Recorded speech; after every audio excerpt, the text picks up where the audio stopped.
হোক সেটা জাতীয় দল কিংবা হোক সেটা যুব দল, সবখানেই সিন্ডিকেটের কালো থাবা। বাংলাদেশের ফুটবল যেন আটকে আছে শুভঙ্করের ফাঁকিতে, কিছুতেই যেন নিস্তার নেই অদৃশ্য এই বেড়াজালের হাত থেকে। প্রবাসী ফুটবলারদের আগমনে দেশের ফুটবল যখন এক ধাপ এগিয়ে গেল, সিন্ডিকেটদের কালো থাবায় তা আবার দুই ধাপ পিছিয়ে যায়। কেন এবং কিভাবে দেশের ফুটবলকে অন্তঃসার শূন্য করে তুলেছে ক্ষতিকর এই সংস্কৃতি, তারই আদ্যপান্ত থাকছে প্রতিবেদনে। স্বাধীনতা উত্তর বাংলাদেশে একটা সময় ফুটবল ছিল আমাদের জনপ্রিয়তম খেলা।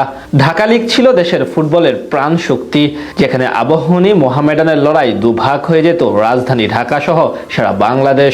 বল পায়ে মুনিম মুন্না, কাজী সালাউদ্দিন, সালাম মুর্শিদিদের কারিকুরিতে মন্ত্রমুগ্ধ হতো ফুটবল প্রেমী সহ দর্শকরা।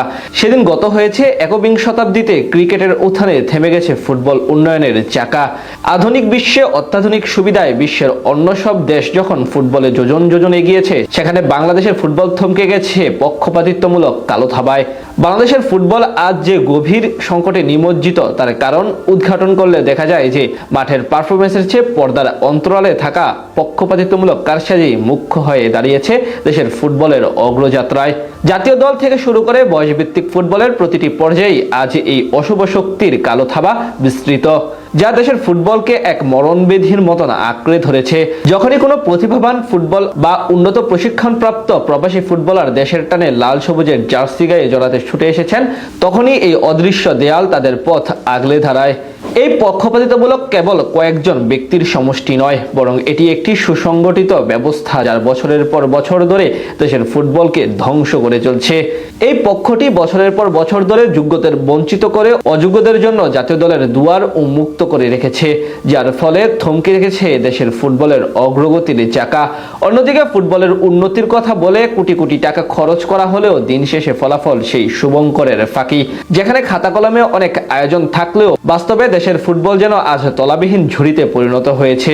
জাতীয় দলে হামজা, সমিত, জায়ান আহমেদদের সাথে হওয়া অবিচারের পর এখন অনূর্ধ্ব-20 দলেও চলছে নির্লিপ্ত পক্ষপাতিত্বমূলক তুষ্টতা।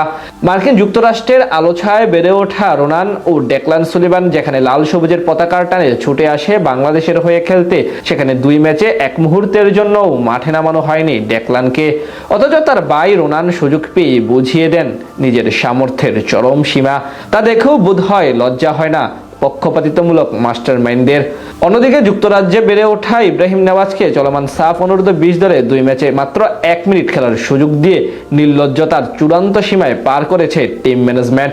প্রবাসী ফুটবলাররা যখন তাদের আধুনিক ফুটবল জ্ঞান আর পেশাদারিত্ব নিয়ে দেশের ফুটবলকে এক ধাপ এগিয়ে নেওয়ার স্বপ্ন দেখেন, তখনই এই অভ্যন্তরীণ চক্রটি তাদের উপর বহিরাগত তকমা সেটে দেয় এবং সুকৌশলে তাদের দল থেকে ছিটকে ফেলে। এই সংস্কৃতির কারণে তৃণমূল থেকে উঠে আসা সত্যিকারের লড়াকুড়া আজ নিভৃতে কাঁদছে, আর পক্ষপাতিত্বমূলক অন্ধকার চোরাগলিতে পথ হারিয়ে ঢুকছে দেশের ফুটবল।